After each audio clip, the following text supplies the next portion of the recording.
Hello everyone. आज की इस क्लास में समाजशास्त्र की मूलभूत अवधारणाओं से संबंधित प्रश्नों को कराया जाएगा। ये प्रश्न समुदाय, संस्था, समिति, संस्कृति, मानदंड एवं मूल्यों से रहने वाले हैं, जो कि आपके समाजशास्त्र की समाजशास्त्र से संबंधित सभी परीक्षाओं के लिए इंपॉर्टेंट रहने वाली है क्लास। आप सभी इस वीडियो को ज़्यादा से ज़्यादा लोगों के साथ शेयर जरूर कर दीजिए।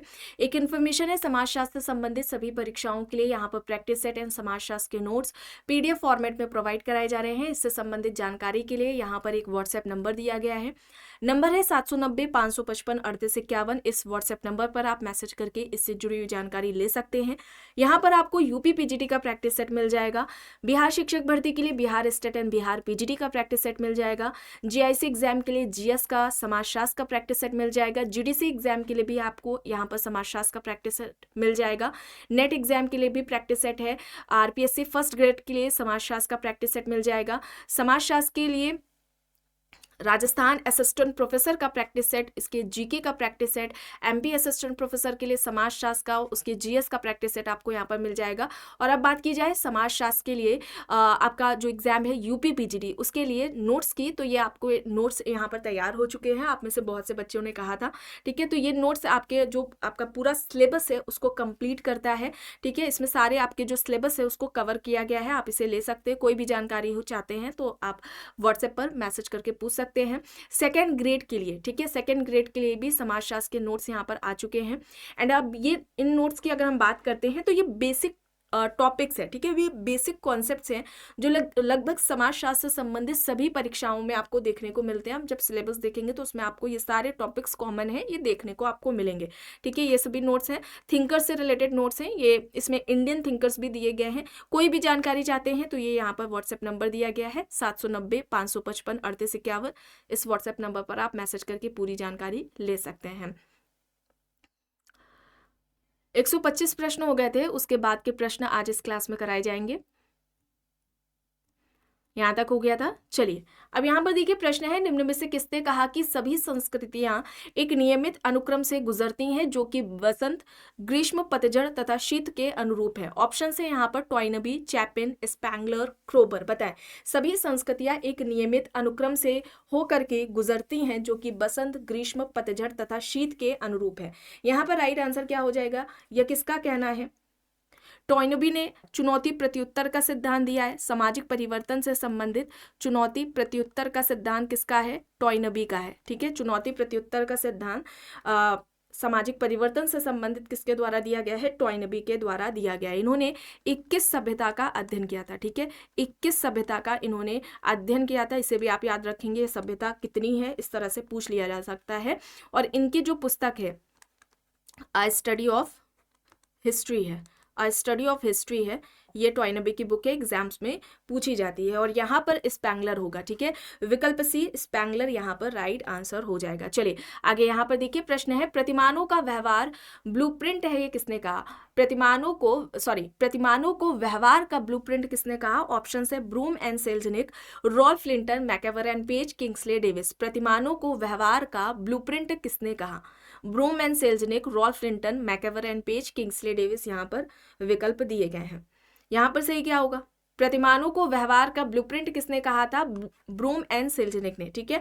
ब्रूम एंड सेल्जनिक ने कहा था। ऑप्शन ए यहाँ पर राइट आंसर हो जाएगा, ठीक है। और यहाँ पर आप देख रहे हैं मैकेवर एंड पेज, इन्होंने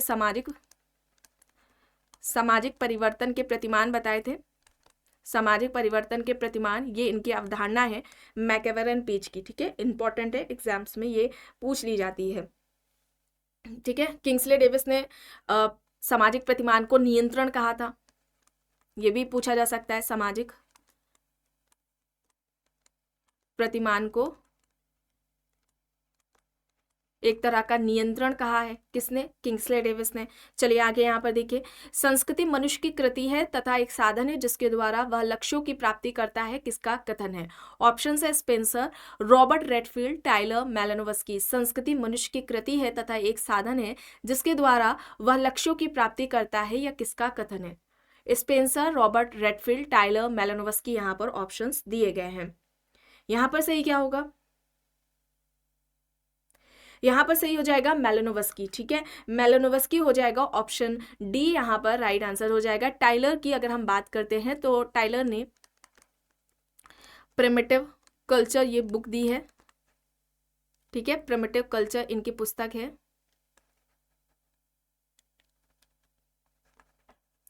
प्रिमिटिव कल्चर टाइलर की है और इन्होंने जटिल समग्रता कहा था, संस्कृति को क्या कहा था, जटिल समग्रता कहा था। मेलानोव्स्की ने साधन बताया था, मानवीय आवश्यकताओं की पूर्ति का व्यक्ति ने किस तरह से अपनी संस्कृति का जो निर्माण है वो व्यक्ति ने अपनी मानवीय आवश्यकताओं को पूरा करने के लिए किया था और इन्होंने मानवीय आवश्यकता का सिद्धांत दिया था, ठीक है, मानवीय आवश्यकता का सिद्धांत इनके द्वारा दिया गया था, जिसमें 3 तरह की आवश्यकताओं की बात की थी, प्राथमिक, द्वितीयक, तृतीयक, और इन तीनों ही आवश्यकताओं या मानवीय आवश्यकताओं की पूर्ति का साधन संस्कृति को बताया था। और संस्कृति किस तरह से मानवीय आवश्यकताओं को पूरा करने में योगदान देती है उसी के संदर्भ में इन्होंने प्रकार यानी कि फंक्शन की भी बात की है, तो इसे भी आपको याद रखना है। रॉबर्ट रेडफील्ड संस्कृति को क्या कहते हैं, संस्कृति जीवन शैली है। संस्कृति क्या है, जीवन शैली है, ये किसका कहना है, ये रॉबर्ट रेडफील्ड का कहना है, ठीक है। चलिए आगे देखते हैं। प्रश्न है, एक संस्कृति एक व्यक्तित्व की अवधारणा विकसित की है, विस्लर, ओपलर, टाइलर, रूथ बेंडिक्ट, बताएं। यहां पर सही क्या होगा, एक संस्कृति एक व्यक्तित्व की अवधारणा किसने दी है, ये कॉन्सेप्ट है किसका। यहां पर राइट आंसर क्या हो जाएगा, विस्लर ने सांस्कृतिक केंद्र की अवधारणा दी है, ठीक है, सांस्कृतिक केंद्र की अवधारणा या सांस्कृतिक क्षेत्र की अवधारणा ये किसने दी है, विस्लर ने दी है। सांस्कृतिक लय की अवधारणा ओपलर का है, सांस्कृतिक लय की अवधारणा किसकी है, ओपलर की है, ठीक है। और यहाँ पर एक संस्कृति एक व्यक्तित्व की अवधारणा ये रूथ बेंडिक्ट का हो जाएगा। और इसके अलावा इन्होंने सांस्कृतिक प्रतिमान की अवधारणा भी दी है, ठीक है, सांस्कृतिक प्रतिमान की अवधारणा दी है रूथ बेंडिक्ट ने। टाइलर के यहाँ पर अगर हम कॉन्सेप्ट्स की बात करें, ठीक है, तो इन्होंने माध्यमिक संबोधन का कॉन्सेप्ट दिया है, माध्यमिक संबोधन का कॉन्सेप्ट दिया है। कुवैत प्रथा की बात इन्होंने की है, परिहार संबंध की इन्होंने बात की है, ठीक है, परिहार संबंध के माध्यमिक संबोधन, कुवैत प्रथा, अवशेष, ठीक है, अवशेष की अवधारणा, सांस्कृतिक अवशेष की अवधारणा इनके द्वारा दी गई है।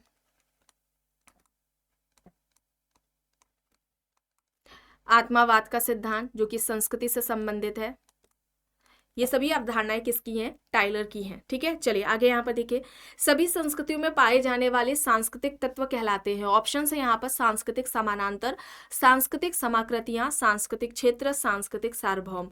सभी संस्कृतियों में पाए जाने वाले सांस्कृतिक तत्वों को क्या कहा जाता है, क्या कहेंगे हम उसे, सांस्कृतिक सार्वभौम कहेंगे, ठीक है, सांस्कृतिक सार्वभौम कहेंगे। ऑप्शन डी यहाँ पर राइट होगा। प्रश्न है, यह मान्यता है कि प्रत्येक संस्कृति का मूल्यांकन उसकी अपनी शर्तों पर होना चाहिए या प्रतिलोम है। ऑप्शंस में यहाँ पर दिया गया है संस्कृति ग्रहण, नृजाति केंद्रवाद, प्रभुत्व, अल्पसंख्यकवाद।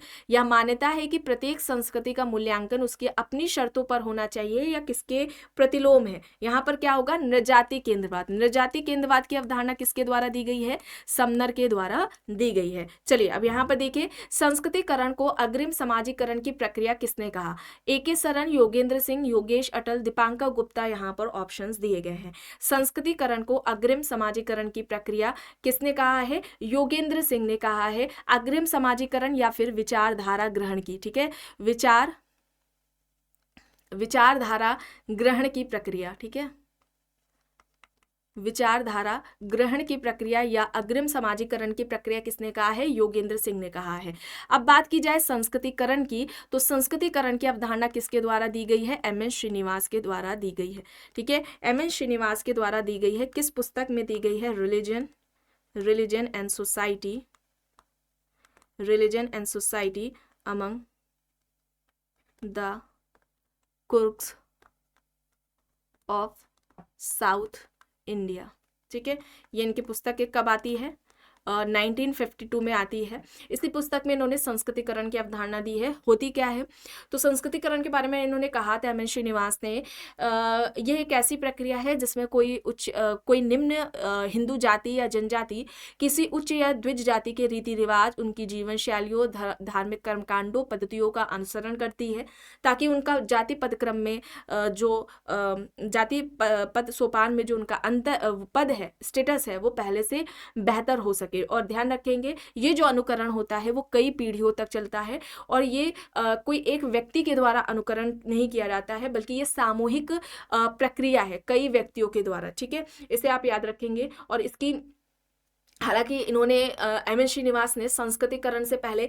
ब्राह्मणीकरण शब्द का प्रयोग किया था, और ब्राह्मणीकरण शब्द का प्रयोग किया था तो जिसमें इनकी आलोचना होती है, दो कारणों से होती है। एक तो ब्राह्मणीकरण शब्द ये जो था, ये कॉन्सेप्ट था वो ए अयप्पन का था। दूसरा इन्होंने जब देखा कि ये जो जिसको ये ब्राह्मणीकरण कह रहे हैं, जब इन्होंने देखा कि उसमें केवल जो निम्न जातियाँ या निम्न जातियाँ या फिर जो जनजातियाँ हैं वो केवल ब्राह्मणों का ही अनुकरण नहीं कर रही हैं बल्कि अन्य उच्च जातियों का अनुकरण कर रही हैं, तो फिर उन्होंने ब्राह्मणीकरण शब्द को हटाकर उन्होंने उसकी जगह पर संस्कृतिकरण शब्द का प्रयोग किया था। ठीक है, तो इसे आप याद रखेंगे।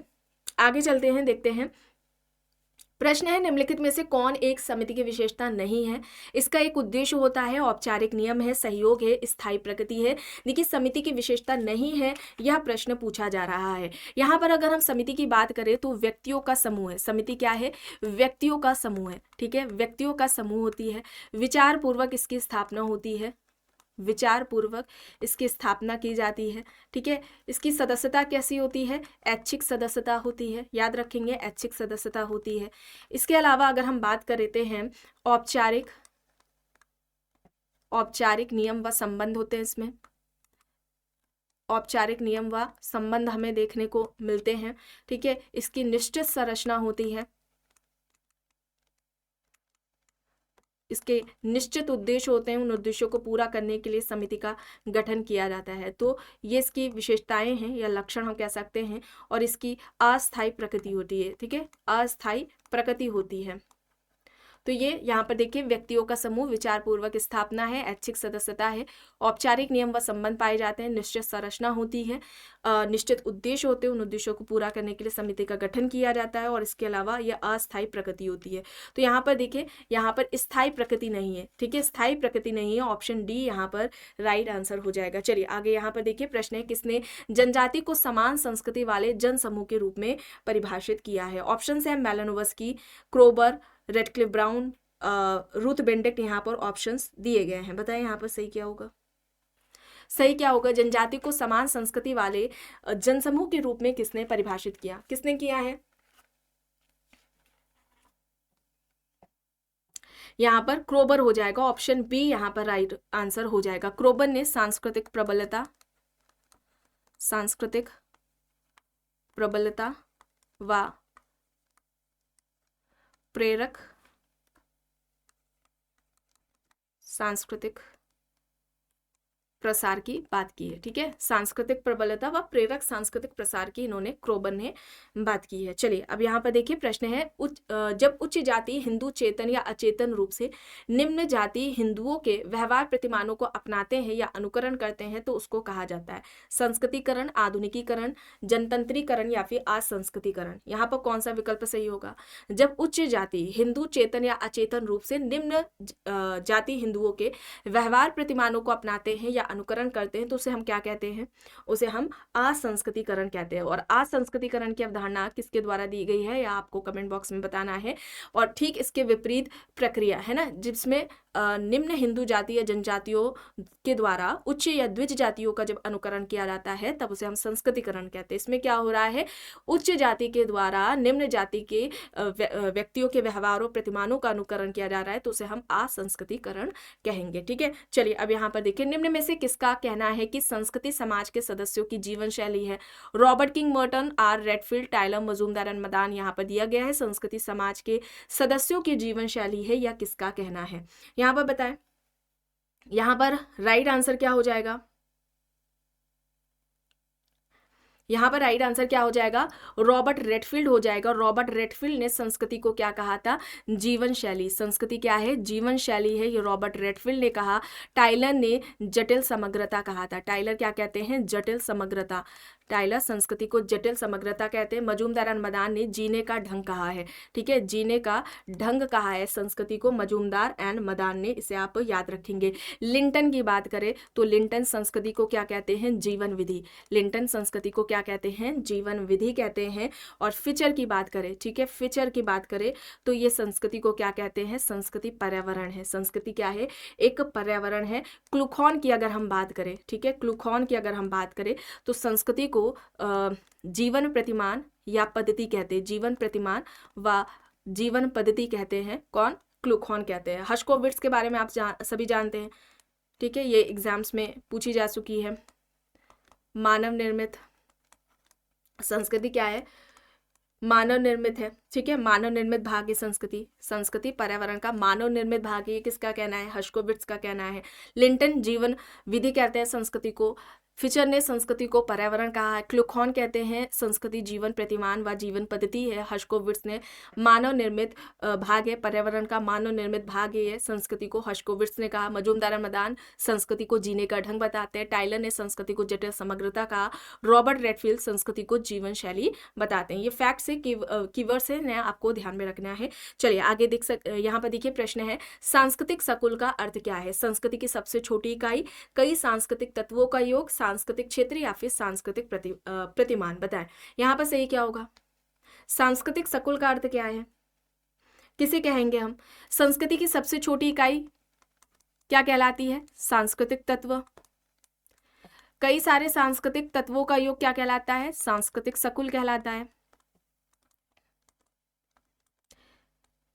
सांस्कृतिक क्षेत्र की अवधारणा क्लार्क विस्लर की है। सांस्कृतिक प्रतिमान की अवधारणा रूथ बेनेडिक्ट की है, ठीक है, रूथ बेनेडिक्ट की है। यहाँ पर क्या होगा, सांस्कृतिक सकुल का अर्थ कई सांस्कृतिक तत्वों का योग, ऑप्शन बी यहाँ पर राइट होगा। चलिए अब यहाँ पर देखिए, किसके मतानुसार संस्कृति एक सामाजिक विरासत है, इसका विकास एवं संरक्षण समस्त समाज के द्वारा होता है। ऑप्शन है बियरस्टेट, मेडा, स्पेंसर, टाइलर, हॉबेल यहाँ पर दिए गए हैं। बताएं यहाँ पर इस प्रश्न का सही उत्तर क्या होगा। संस्कृति एक सामाजिक विरासत है, इसका विकास एवं संरक्षण समस्त समाज के द्वारा होता है, ये किसका कहना है, रॉबर्ट बियरस्टेट का। रॉबर्ट बियरस्टेट, ऑप्शन ए यहाँ पर राइट आंसर हो जाएगा। प्रश्न है या किसका कहना है कि संस्कृति सीखे हुए व्यवहारों का समुच्चय तथा व्यवहारों का परिणाम है। ऑप्शंस में यहाँ पर Tylor, Wissler, Linton, Robert Lowie दिया गया है। बताएं यहाँ पर सही क्या होगा। सीखे हुए व्यवहारों का समुच्चय व्यवहारों का परिणाम है। संस्कृति सीखे हुए व्यवहारों का समुच्चय तथा व्यवहारों का परिणाम है, ये किसने कहा, रॉल्फ लिंटन ने, ठीक है, रॉल्फ लिंटन ने कहा है। ऑप्शन सी यहाँ पर राइट आंसर हो जाएगा, ठीक है, विकल्प सी यहाँ पर सही होगा। प्रश्न है, लोक रीतियां किसी समूह अथवा समुदाय में पालन किए जाने वाले आचरण की शैली, मनोवृत्तियां एवं स्वभावगत विश्वास है, या किसका कहना है। स्पेंसर, ग्रीन, वुड्स, लुंडबर्ग यहाँ पर ऑप्शंस दिए गए हैं। लोकरीतियां किसी समूह अथवा समुदाय में पालन किए जाने वाले आचरण की शैली, मनोवृत्तियां एवं स्वभावगत विश्वास है, यह किसका कहना है, लुंडबर्ग का कहना है, ठीक है, डी यहाँ पर राइट होगा। प्रश्न है, ऐसी प्रक्रिया जिसमें समाज के मानदंडों एवं मूल्यों के आंतरिकरण के साथ साथ अपनी सामाजिक भूमिकाओं का संपादन करना एवं सीखना दोनों बातें सम्मिलित होती हैं, उसे हम क्या कहेंगे। यहाँ पर ऑप्शंस में है समाजवाद, समाजीकरण, पुनर्समाजीकरण, विसमाजीकरण। क्या कहा जाएगा इसे, समाजीकरण कहा जाएगा, ठीक है, सोशलाइजेशन कहा जाएगा। और सोशलाइजेशन की अगर हम बात करते हैं तो सबसे पहले जॉर्ज हर्बर्ट मीड ने समाजीकरण की बात की थी, ठीक है, समाजीकरण की बात सबसे पहले किसके द्वारा की गई है, जॉर्ज हर्बर्ट मीड के द्वारा की गई है। स्व का विकास समाजीकरण कहलाता है, ये इनका कहना था, ठीक है, स्व का विकास समाजीकरण है। सेल्फ एंड सोसाइटी की जब ये बात करते हैं तो इसको इन्होंने क्या कहा था, अलग अलग बताया था, ठीक है, इसे भी आप याद रखेंगे, माइंड, सेल्फ एंड सोसाइटी इनकी पुस्तक है। चलिए अब यहाँ पर देखिए प्रश्न है, सांस्कृतिक केंद्र की अवधारणा विकसित की, Wissler, P Houghton, Ralph Linton, Robert Park. सांस्कृतिक केंद्र की अवधारणा किसने दी है, सांस्कृतिक केंद्र की अवधारणा किसकी है, विस्लर की है। प्लस इसके अलावा सांस्कृतिक क्षेत्र सांस्कृतिक क्षेत्र की अवधारणा भी विस्लर की। अच्छा, कितने सांस्कृतिक क्षेत्र की बात क्लॉर्क विस्लर ने की है ये आपको कमेंट बॉक्स में बताना है, आपको क्लास में बताया गया है। चलिए अब यहाँ पर देखिए, संस्कृति को बिना किसी दूसरी संस्कृति के मूल्यों के संदर्भ के उसकी स्वयं की विशेषताओं के आधार पर समझा जाना चाहिए, उसका मूल्यांकन किया जाना चाहिए, इसे कहते हैं। ऑप्शंस में है यहाँ पर सांस्कृतिक प्रधान, सांस्कृतिक सापेक्षवाद, सांस्कृतिक बहुल्यवाद, सांस्कृतिक विशिष्टता। बताएं यहाँ पर कौन सा सही होगा। संस्कृति को बिना किसी दूसरी संस्कृति के मूल्यों के संदर्भ के उसकी स्वयं की विशेषताओं के आधार पर समझा जाना चाहिए, उसका मूल्यांकन किया जाना चाहिए, इसे क्या कहा जाता है। इसे हम क्या कहेंगे, सांस्कृतिक सापेक्षवाद कहेंगे। ऑप्शन बी यहाँ पर राइट होगा। चलिए अब यहाँ पर देखिए, किसने निर्धनता के 3 कारण बताए, व्यक्ति, संस्कृति एवं उपसंस्कृति तथा सामाजिक संरचना। ऑप्शन है यहाँ पर David Elesh, P Cohen, SM Miller, Martin Rein. निर्धनता के 3 कारण, व्यक्ति, संस्कृति एवं उपसंस्कृति तथा सामाजिक संरचना। यहाँ पर सही क्या होगा, यहाँ पर डेविड इलिश होगा। ऑप्शन ए यहाँ पर राइट होगा। प्रश्न है, सामाजिक संरचना संस्थाओं का गुच्छ है, यह किसका तर्क है। समनर, स्पेंसर, गॉफमैन, दुर्खीम, यहाँ पर ऑप्शंस दिए गए हैं। सामाजिक संरचना संस्थाओं का गुच्छ है, यह किसका कहना है, बताएं। संस्था रीति रिवाजों का गुच्छ है या किसका कहना है। सामाजिक संरचना संस्थाओं का गुच्छ है, ये किसका कहना है, स्पेंसर। ठीक है, संरचना की बात हो रही है यहाँ पर। सामाजिक संरचना संस्थाओं का गुच्छ है, ये किसका कहना है, स्पेंसर का। संस्था को रीति रिवाजों का गुच्छ किसने कहा था, हैमिल्टन ने। ठीक है, किसने कहा था, हैमिल्टन ने कहा था कि संस्था रीति रिवाजों का गुच्छ है। सामाजिक संरचना संस्थाओं का गुच्छ है, ये स्पेंसर ने कहा। संस्था रीति रिवाजों का गुच्छ है, ये हैमिल्टन ने कहा है। कंफ्यूज नहीं होंगे। चलिए अब यहाँ पर देखिए, सामाजिक सांस्कृतिक परिवर्तन के संदर्भ में ध्रुवीकरण का सिद्धांत किसने दिया। डेविस, ऑगबर्न, सोरोकिन, मैकेवर, यहाँ पर ऑप्शंस हैं। सामाजिक सांस्कृतिक परिवर्तन के संदर्भ में ध्रुवीकरण का सिद्धांत किसका है। यहाँ पर सही क्या होगा, यहाँ पर सोरोकिन होगा। ठीक है, सोरोकिन ने सामाजिक परिवर्तन से संबंधित सांस्कृतिक गत्यात्मकता का सिद्धांत दिया था। उनके इस सिद्धांत को ध्रुवीकरण का सिद्धांत, सीमाओं का सिद्धांत, ठीक है, सीमाओं का सिद्धांत, उतार चढ़ाव का सिद्धांत, उतार चढ़ाव का सिद्धांत, सीमाओं का सिद्धांत, उतार चढ़ाव का सिद्धांत, पेंडुलम के सिद्धांत के नाम से जाना जाता है। इसे आप याद रखेंगे। ठीक है, इस तरह से भी पूछा जाता है एग्जाम में। चलिए अब यहाँ पर देखिए, द डायनेमिक्स ऑफ मॉरल्स नामक पुस्तक के लेखक है। ऑप्शंस में Radhakamal Mukherjee, Ramkrishna Mukherjee, Ruth Benedict, AR Desai दिया गया है। द डायनेमिक्स ऑफ मॉरल्स ये किसकी हो जाएगी, राधा कमल मुखर्जी की हो जाएगी। ठीक है, द डायनेमिक्स ऑफ मॉरल्स ये किसकी है, राधा कमल मुखर्जी की है। प्रश्न है, निम्न में से किसने संस्कृति ग्रहण, पारस्परिक संस्कृति ग्रहण तथा पर संस्कृति ग्रहण में भेद किया, यानी कि अंतर किया। ऑप्शन है विस्लर, क्रोबर, हर्शकोविट्ज, लिंटन। यहाँ पर कौन सा विकल्प होगा, संस्कृति ग्रहण, पारस्परिक संस्कृति ग्रहण तथा पर संस्कृति ग्रहण में अंतर किसने किया। यहाँ पर सही क्या होगा, हर्शकोविट्ज होगा। ठीक है, हर्शकोविट्ज होगा, सी यहाँ पर राइट होगा। प्रश्न है, मानव और संस्कृति के लेखक पूछा जा रहा है। ये किसकी पुस्तक है, मानव और संस्कृति, ये किसकी हो जाएगी, मानव और संस्कृति के लेखक कौन है, SC Dubey, S Radhakrishnan, PV Kane, Ramdhari Singh Dinkar यहाँ पर दिया गया है।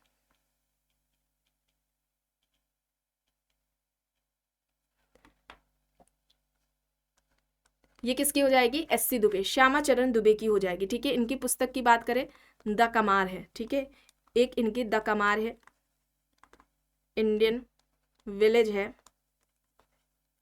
ठीक है, इंडियाज चेंजिंग विलेजेस है,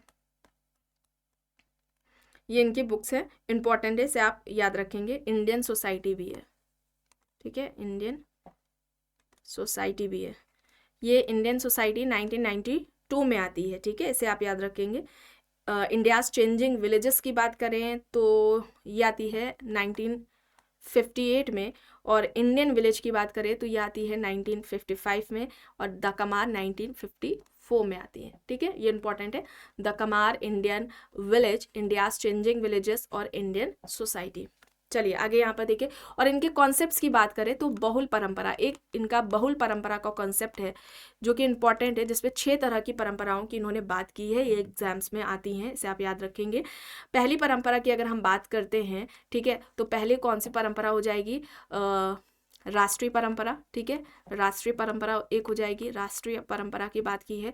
दूसरी परंपरा इन्होंने शास्त्रीय परंपरा बताई है, शास्त्रीय परंपरा हो जाएगी, राष्ट्रीय परंपरा, शास्त्रीय परंपरा। तीसरी यहाँ पर हो जाएगी प्रादेशिक परंपरा, ठीक है, प्रादेशिक परंपरा हो जाएगी, प्रादेशिक परंपरा हो जाएगी। चौथी हो जाएगी स्थानीय परंपरा, स्थानीय परंपरा हो जाएगी। पांचवी परंपरा की अगर हम बात करें, स्थानीय उपसांस्कृतिक है, स्थानीय उपसांस्कृतिक परंपरा हो जाएगी।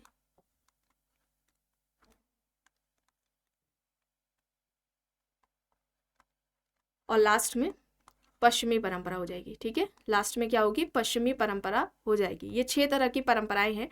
ये डायरेक्टली कॉन्सेप्ट भी पूछा जाता है, बहुल परंपरा की अवधारणा किसकी है, या फिर कॉन्सेप्ट मतलब कि पॉइंट्स में ऐसे दे देंगे, और इनमें से कौन सी परंपरा की बात एस.सी. दुबे ने की है या किसकी परंपरा की बात एस.सी. दुबे द्वारा नहीं की गई, इस तरह से पूछा जाता है। राष्ट्रीय परंपरा हो जाएगी, शास्त्रीय परंपरा, प्रादेशिक परंपरा, स्थानीय परंपराएं, स्थानीय उप सांस्कृतिक परंपरा और पश्चिमी परंपरा, ठीक है, ये इनके द्वारा ये कॉन्सेप्ट्स दिए गए हैं, इसे आप याद रखेंगे।